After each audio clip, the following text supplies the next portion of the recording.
Et si un simple acte de gentillesse changeait votre vie pour toujours? Liam, un architecte millionnaire, était en retard pour un rendez-vous crucial lorsqu'il a vu une femme trempée par la pluie, tenant un bébé dans ses bras. Sans y réfléchir à deux fois, il a commis l'impensable. Il lui a donné la clé de son ancienne maison et est parti. Mais ce qui semblait n'être qu'un simple geste de compassion a déclenché une série d'événements qu'il n'aurait jamais pu prédire. Des secrets enfouis depuis longtemps seraient révélés et cet inconnu finirait par devenir la clé d'une révélation choquante. Ce que Liam ne savait pas, c'est qu'en lui ouvrant une porte, il était sur le point d'ouvrir une porte sur son propre passé. Oui, je sais que je suis en retard. Si je pouvais doubler le temps, j'y serais déjà. Liam parlait au téléphone alors qu'il courait vers la voiture. Sa voix contenait un mélange d'impatience et de fatigue. Quoi? Le café renversé sur les documents? Super! Quelle merveilleuse façon de commencer la journée! Le chauffeur, déjà habitué aux drames matinaux de Liam, retint un rire discret en ouvrant la portière de la voiture. Dès que Liam entra, la pluie commença à tomber abondamment. La circulation est épouvantable, monsieur, a informé le conducteur, en se regardant dans le rétroviseur. Évidemment. Aujourd'hui est un de ces jours où l'univers décide de tester ma patience. Liam rejeta la tête en arrière et ferma les yeux un instant. La ville défilait en éclairs flous devant la vitre de la voiture. Les gens couraient vite, essayant d'échapper à la pluie. C'est alors que Liam aperçut quelque chose qui le fit se redresser. Une femme, tenant un bébé dans ses bras, blottie sous un auvent étroit. L'enfant pleurait doucement et la femme essayait, sans succès, de le couvrir d'un mince manteau usé. « Arrêtez la voiture !» Le chauffeur le regarda dans le rétroviseur. « Tu es sûr? Ton costume coûte plus cher que ma voiture. N'importe quel problème avec mon costume peut être résolu avec de l'argent. Mais ce bébé n'aura peut-être pas autant de chance. » Liam ouvrit la porte sans attendre de réponse et se dirigea vers la femme, immédiatement frappée par la pluie. Le vent froid lui transperça la peau, mais il ignora l'inconfort. « Hé, ça va ?» La femme leva les yeux avec effroi. Son visage était pâle, ses cheveux collaient à son front. « Nous devons juste attendre que la pluie passe. » Sa voix trembla. « Attendre que la pluie s'arrête ?» Liam regarda autour de lui. « Et quand viendra la prochaine fois? Est-ce que toi et le bébé resterez ici pour toujours ?» Elle se mordit la lèvre, ne sachant que répondre. Liam soupira et passa une main dans ses cheveux mouillés. « Écoute, j'ai une maison vide, ce n'est pas loin d'ici, tu peux y rester un moment. » Les yeux de la femme s'écarquillèrent. « Est-ce que vous plaisantez? Je ne suis pas connu pour mon sens de l'humour. » Il sortit un jeu de clés de sa poche et le lui tendit. « Il y a de la nourriture, de l'eau chaude et des lits. Partez avant d'attraper une pneumonie. » Elle hésita. « Pourquoi fais-tu ça? » « Parce que je peux. » Il haussa les épaules. « Et parce que je serais un être humain épouvantable si je ne le faisais pas. » La femme regarda la clé, puis lui, puis la pluie. « Merci, » murmura-t-elle en prenant les clés avec des doigts tremblants. Liam hocha la tête. « Mon chauffeur vous emmènera. » Il se retourna et courut vers la voiture, désormais complètement trempé. Dès son arrivée, le chauffeur lui lança un regard amusé. « Je suppose que ça veut dire que tu veux du café chaud à la réunion. »« Je le veux. » Et un nouveau parapluie. Liam s'appuya en arrière sur le siège et regarda dehors. Alors que la voiture démarrait, il aperçut dans le rétroviseur la femme qui tenait fermement la clé. Il ne savait pas pourquoi il avait fait ça, mais quelque chose en lui disait que c'était la bonne chose à faire.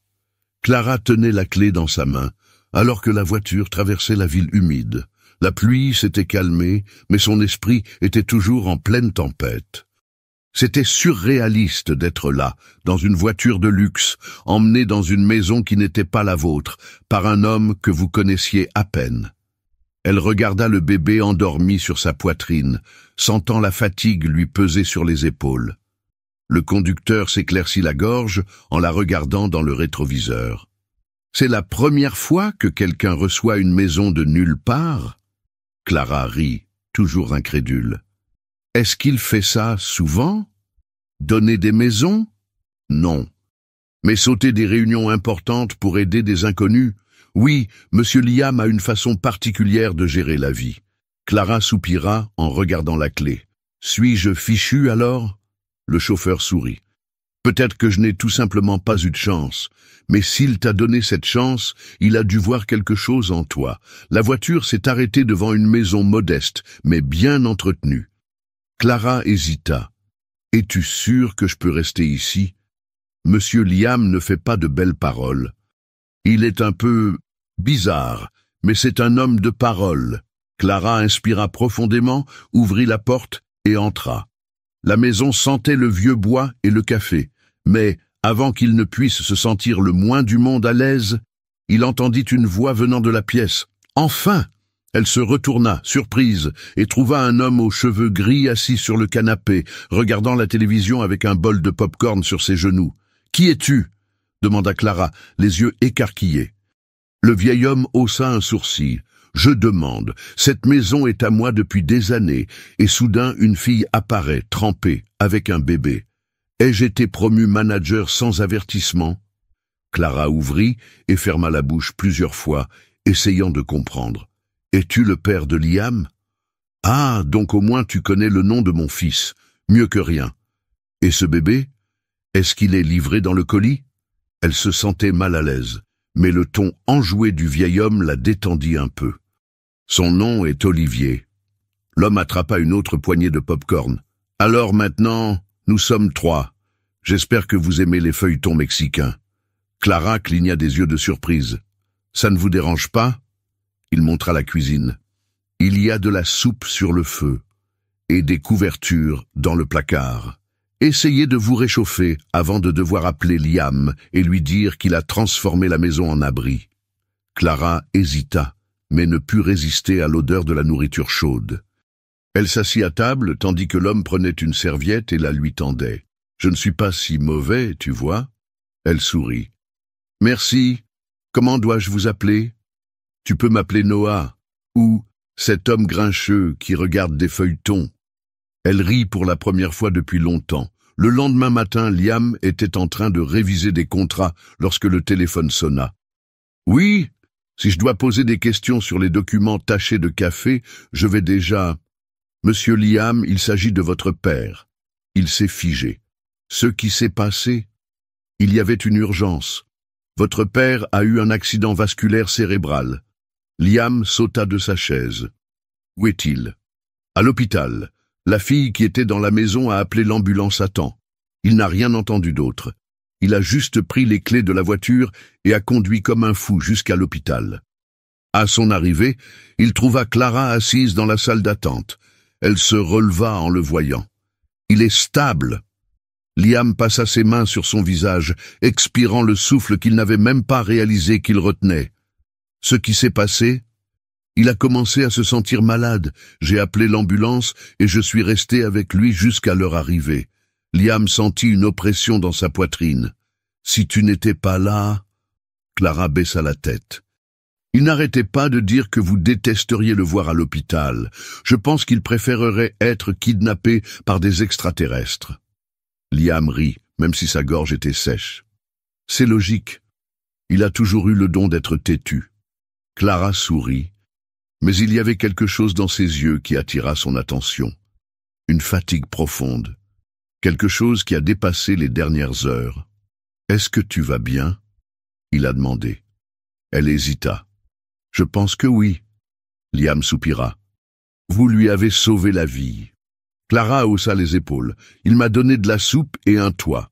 Je pensais qu'il était juste d'équilibrer les choses. » Liam rit encore, incapable de s'en empêcher. « Je pense que mon père a finalement trouvé quelqu'un d'aussi dur que lui. » Clara haussa un sourcil. « Est-ce que ça veut dire que je fais officiellement partie du club des grincheux?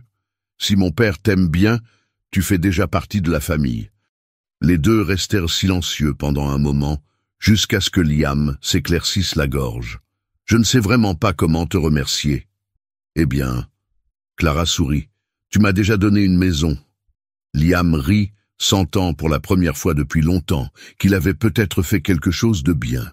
Liam entra dans la chambre d'hôpital et trouva Noah réveillé, l'air impatient. Le moniteur cardiaque à côté du lit émettait un bip à intervalles réguliers et la perfusion était attachée à son bras. Dès qu'il l'a vu, Noah a reniflé. « Tu ne devrais pas être au travail ?» Liam croisa les bras et poussa un soupir. « Ne devriez-vous pas être à la maison en bonne santé et regarder vos feuilletons ?» Noah eut un demi-sourire. « J'ai essayé, mais le destin a décidé de pimenter ma journée. » Il regarda Clara, qui était assise sur le côté du lit, tenant Oliver dans ses bras. « Cette fille m'a sauvé la peau, je pense que je vous en dois une. » Clara secoua la tête. « Tu ne me dois rien. »« Absurdité. À mon époque, quand quelqu'un vous sauvait la vie, vous lui offriez au moins un dîner. Mais comme je suis coincé dans ce lit, je suppose que je vais devoir me contenter d'un café. » Liam rit et regarda Clara. « Vous savez quoi? Le café est pour moi. » Quelques heures plus tard, les médecins ont confirmé que Noah allait se rétablir, mais qu'il aurait besoin de repos et de surveillance. Liam regarda Clara, alors qu'il quittait l'hôpital. « Je pensais, tu ne veux pas emménager dans ma maison ?» Je dis, une fois pour toutes. Clara s'est arrêtée au milieu du parking. « Quoi? Écoute, tu étais déjà chez mon père. Il t'aime bien. Olivier t'aime bien. J'aime ne pas m'inquiéter tout le temps de savoir si mon père va bien. » Liam fourra ses mains dans ses poches. « Et honnêtement, je pense que ce serait bien pour nous tous. » Clara cligna des yeux plusieurs fois, essayant de comprendre. « Est-ce que vous m'offrez une maison encore ?» Liam rit. « Peut-être. Ou tout simplement un endroit où vous n'avez pas à vous soucier de la pluie et du froid. » Elle regarda Oliver, qui dormait dans la poussette. « Je ne veux être un fardeau pour personne. Si c'était un fardeau, je n'insisterais pas. »« Que dites-vous » Elle prit une profonde inspiration et hocha la tête. « Tout va bien. » La semaine suivante, Clara était déjà installée dans la maison de Liam, et Noah semblait s'amuser avec la nouvelle compagnie. Le vieil homme passait des heures à raconter des histoires sur le passé, tandis que Clara, curieuse, écoutait chaque détail. « Alors tu as construit cette maison ?» demanda Clara un soir, en observant la grande bibliothèque du salon. Noé hocha la tête. « Eh bien, moi et mon fils. » Liam a toujours été passionné par l'architecture. Quand j'étais petite, je lisais des magazines et je disais qu'un jour je construirais des gratte-ciel. Clara regarda Liam qui était assis dans le fauteuil, en train de réviser quelques papiers. « Et tu l'as fait ?» Liam la regarda et sourit. « Pas encore un gratte-ciel, mais je suis en route. » « Et il a été d'une bonne aide. » Noah laissa échapper un rire.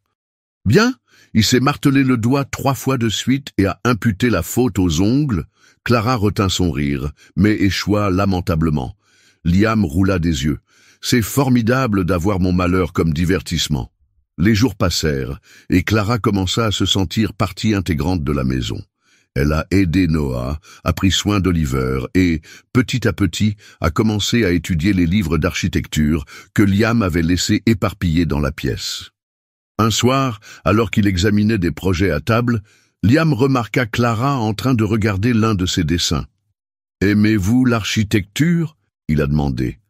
Elle leva les yeux avec hésitation. « J'ai toujours aimé construire des choses, mais je n'ai jamais eu la chance d'étudier. » Liam était pensif. « Il est peut-être temps de changer ça. » Clara fronça les sourcils. « Que veux-tu dire ? Cela signifie que je peux peut-être t'aider à démarrer. » Il sourit. « Mais s'il vous plaît, ne vous martelez pas les doigts. » Elle a ri. « Aucune promesse. » Liam avait l'impression que, pour la première fois depuis des années, sa maison était à nouveau pleine de vie. Liam ajusta sa cravate devant le miroir et poussa un soupir. Il n'a jamais aimé les dîners formels, mais Elena était l'une des personnes les plus influentes du secteur, et refuser une invitation de sa part serait pratiquement un suicide professionnel. « Es-tu prêt ?» Clara apparut à la porte de la chambre, ajustant la robe que Liam lui avait achetée. Il sourit en la voyant. « Vous êtes très belle. » Elle roula des yeux, mais rougit légèrement. « Je ne pense pas avoir jamais été aussi bien habillée de ma vie. Cela me donne l'impression, je ne sais pas, comme quelqu'un qui appartient à ce monde. » Liam prit les clés et se dirigea vers elle. « Tu es à ta place où tu veux, Clara. Les deux sont partis et se sont dirigés vers la maison d'Elena. À leur arrivée, Clara fut impressionnée par la sophistication des lieux. L'intérieur était impeccable, décoré d'œuvres d'art et de meubles qui semblaient sortir d'un magazine de design. Elena les reçut avec un sourire poli et un regard appréciateur.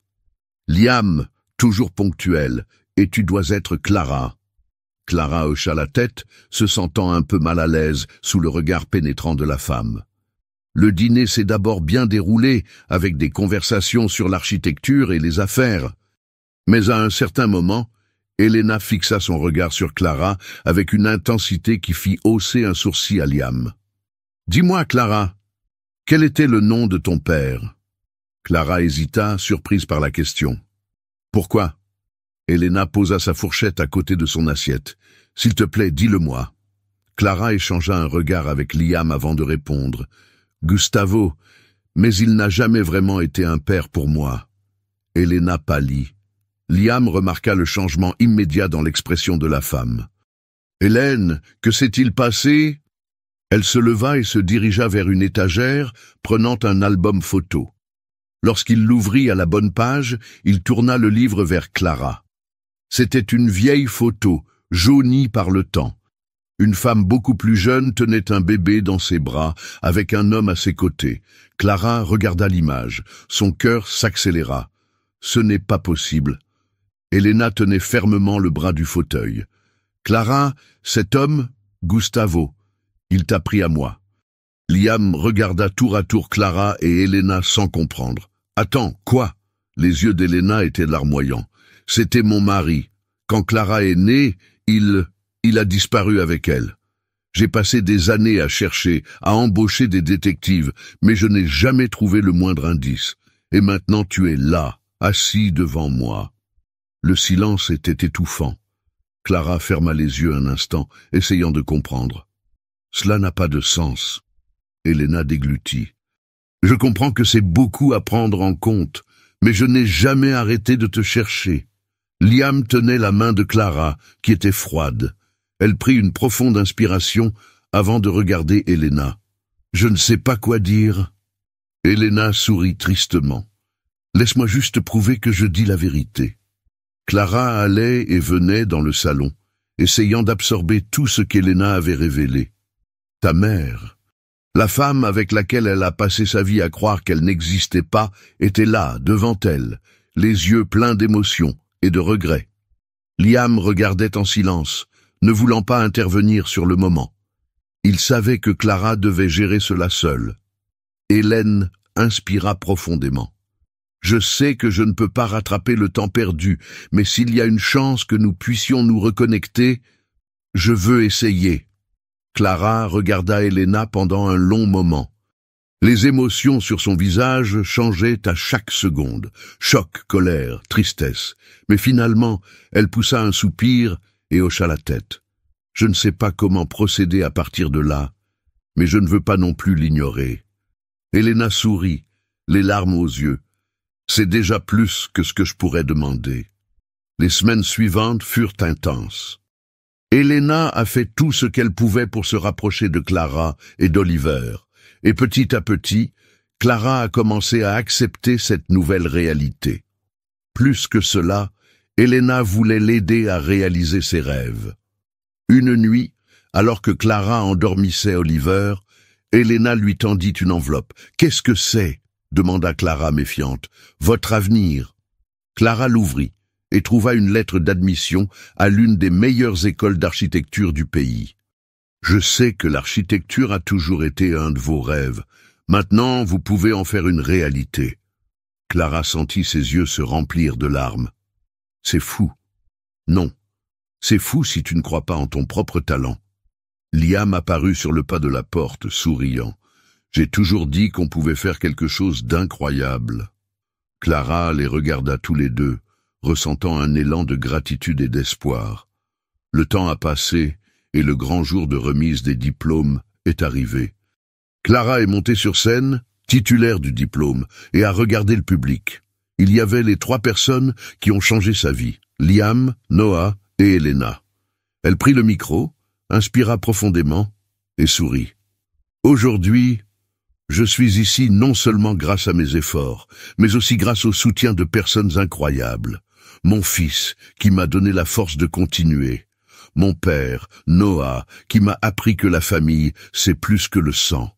Mon meilleur ami, Liam, qui n'a jamais douté de moi. Elle trouva Elena dans la foule, et ma mère, Elena, qui m'a donné non seulement un foyer, mais une seconde chance d'être une fille. Elena porta ses mains à son visage, émue.